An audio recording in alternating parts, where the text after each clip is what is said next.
के विषय में बताइए। पूछिए भाई, जो पूछना है पूछो। जो वर्ल्ड कप को लेकर के सबसे बड़ा सवाल तो यही है कि वर्ल्ड कप के बाद में पीएम मोदी खुद मिलने के लिए आए और पीएम मोदी ने जो है आप सभी लोगों को जो हौसला बनाया है, लेकिन राहुल गांधी ने जो है वर्ल्ड कप को लेकर के जो है एक छीटाकशी की है। उन्होंने कहा कि वहां पर एक पनौती थे जिसकी वजह से ये मैच आ रहा है, तो उस पर आप क्या कहेंगे? यार ये कंट्रोवर्सी वाले सवाल हमारी समझ में तो आते नहीं, क्योंकि आप इस सवाल को कंट्रोवर्सी में ले जाते हो। बेसिक चीज़ों पे ध्यान दो, जिस चीज़ पे आपने पूरे 2 महीने से मेहनत की है उस चीज़ पे ध्यान दो। ये पॉलिटिकल एजेंडा, ये जो चीज़ें आप जो बीच में लाते हो, मुझे समझ नहीं आता ये सब चीज़। अच्छा, तो अब जो वर्ल्ड क्या रहा जो वर्ल्ड कप में क्या कमियां लगी हैं आपको कि कुछ और सुधार की ज़रूरत है? यार ओवरऑल तो आपने देखा है कि बहुत अच्छा परफॉर्म रहा है सबका, क्योंकि 11 में से 10 मैच जीते हैं, 10 में से 10 जीते थे उस टाइम।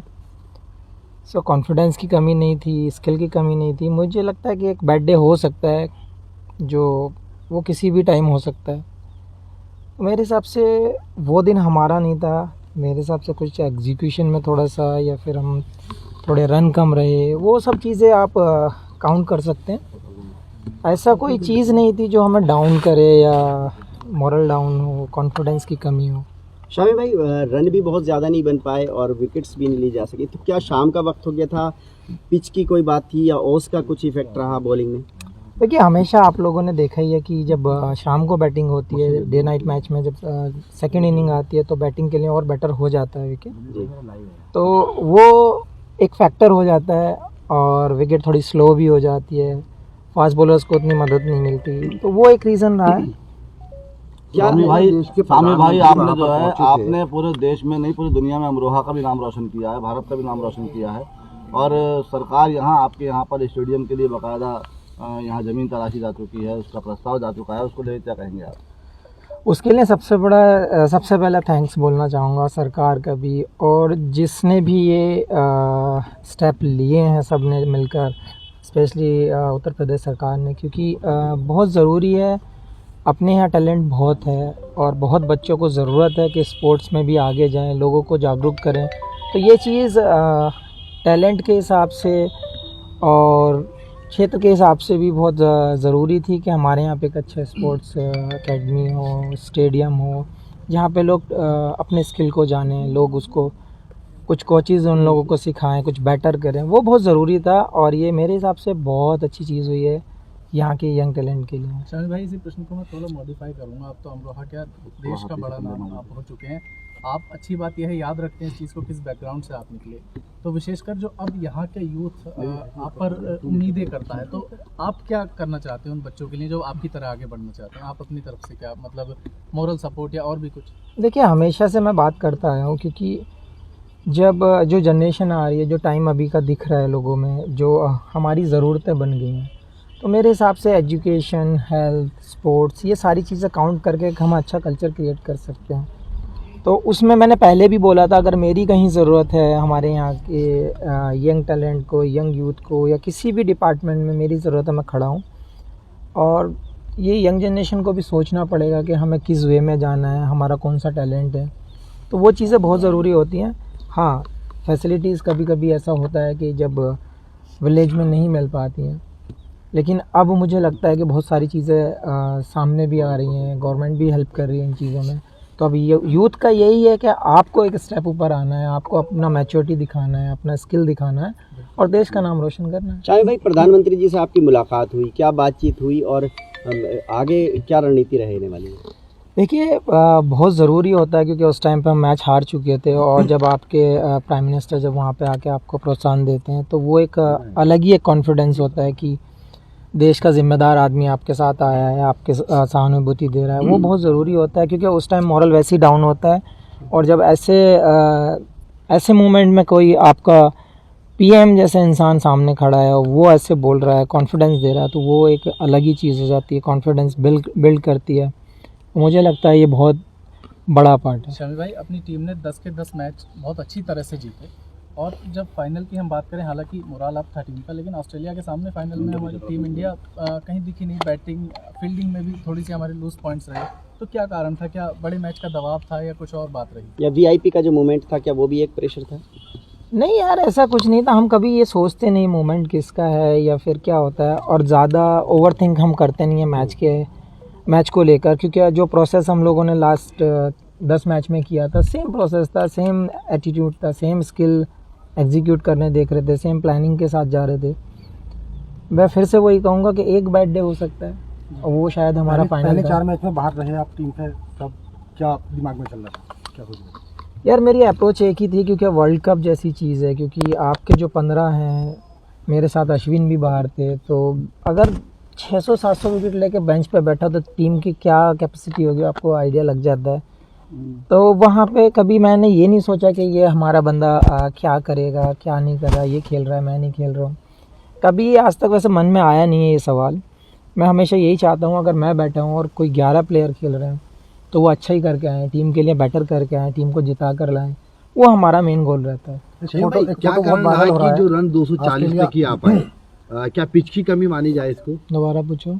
क्या कारण रहा स्कोर जो कम रहा, स्कोर जो कम रन का कम रहा है, या पिच की कमी मानी जाए इसमें, या फिर जो प्रदर्शन करना था, जैसे आस और उम्मीद तमाम आवाम को आप लोगों पर लगी थी, तो उसके लिए क्या संकेत हैं आपकी तरफ से? देखिए बहुत सारी चीज़ें काउंट, टेक्निकली अगर आप देखना चाहें तो डे नाइट मैच में हमेशा बैटिंग शाम को अच्छी होती है, पिच स्लो हो जाती हैं, वो सब चीज़ें काउंट तो आपको करनी पड़ेंगी, क्योंकि वो टेक्निकल हैं।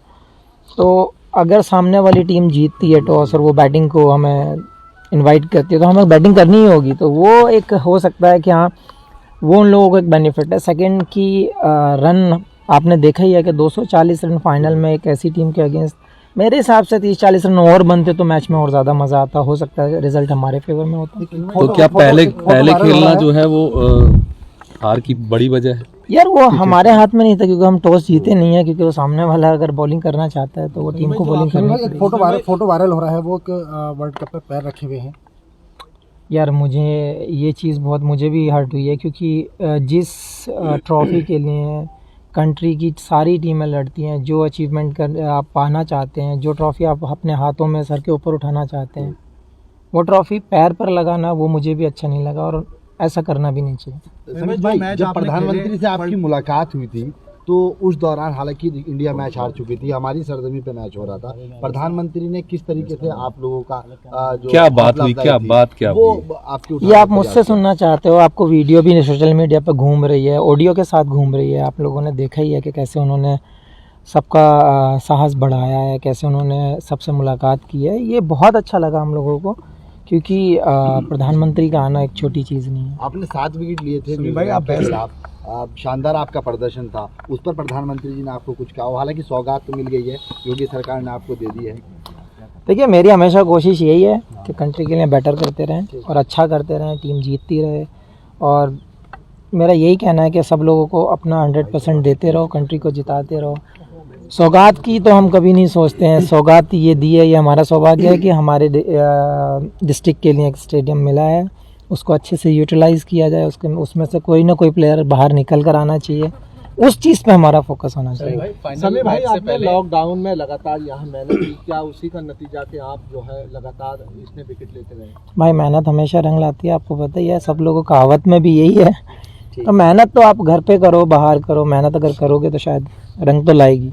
ठीक है, शुक्रिया। टारगेट करने की वो थी, क्या सोच रहे थे आप एक रात पहले? नहीं यार, एक रात पहले ऐसा कुछ माइंड में नहीं था, क्योंकि कॉन्फिडेंस अच्छा था, स्किल अच्छा चल रहा था, सब कुछ अच्छा चल रहा था, प्लानिंग पूरी हो चुकी थी। हाँ, जब बड़ा मैच होता है तो हमेशा कहीं ना कहीं हम सोचे नहीं, लेकिन प्रेशर रहता है हमेशा, कहीं ना कहीं माइंड वहाँ पे वर्क करता रहता है। आप चाहें कि हम चिल हो जाएं तो वो होता नहीं है, क्योंकि जब तक ख़त्म ना हो जाए टूर्नामेंट, जब तक हम शांत बैठते नहीं हैं, तो ज़रूर थोड़ा तो कहीं ना कहीं रहता है, मानते नहीं प्रेशर, वो बात अलग है। एक मुद्दा बहुत उठाता है कि पाकिस्तानी वो इंडियन बॉलर को अजीब नई तरीके दी जा रही है, तो उनकी मानसिक स्थिति के बारे में क्या कहना है? ओ भाई, ये नहीं बोल सकते, क्या ही बोलें इस बारे में, क्योंकि आपको सबको पता है, हमें पता है, इवन उन लोगों के प्लेयर्स ने भी, जो सीनियर्स हैं, जो लेजेंड हैं, जिनको दुनिया मानती है, उन्होंने भी उनको एक्सप्लेन किया है, लेकिन उनकी समझ में नहीं आता।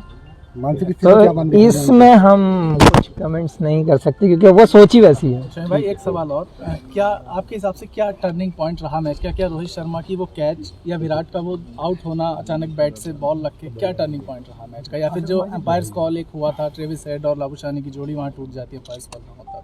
देखिए एक ही चीज़ थी क्योंकि रन हमारे पास उतने ज़्यादा नहीं थे कि हम, अगर काश हमारे पास 300 रन होते तो हम इजीली डिफेंड कर पाते। लेकिन एक चीज़ पे ब्लेम करके मुझे नहीं लगता कि कोई फ़ायदा रहता है, क्योंकि ओवरऑल टीम को देखा जाता है कि हम कहाँ स्टैंड करते हैं। वो बहुत ज़रूरी होता है एज ए यूनिट वर्क करना और एज ए ग्रुप वर्क करना। तो मैं एक ही चीज़ बोलूँगा, शायद थोड़े से रन कम थे। क्या शमी भाई आपकी यहाँ जो अब यूथ है आपका, कल आप आए, कुछ बच्चे आपसे मिलने पहुँचे, कुछ यूथ से बात हुई आपकी? अभी थोड़ा सा टाइम दूंगा उनको भी, और जहाँ पे स्टेडियम का अनाउंस हुआ है वहाँ पे भी जाकर देखूंगा। अगर कुछ मेरे लायक सेवा होगी तो मैं ज़रूर करूँगा। जो यूथ ट्राई कर, वो जो तैयारी कर रहे हैं क्रिकेट की, उनके लिए कोई मैसेज? एक ही मैसेज करूँगा, एक ही मैसेज दूंगा कि जो आपके अंदर टैलेंट है आप उसको पहचानें, मेहनत करें।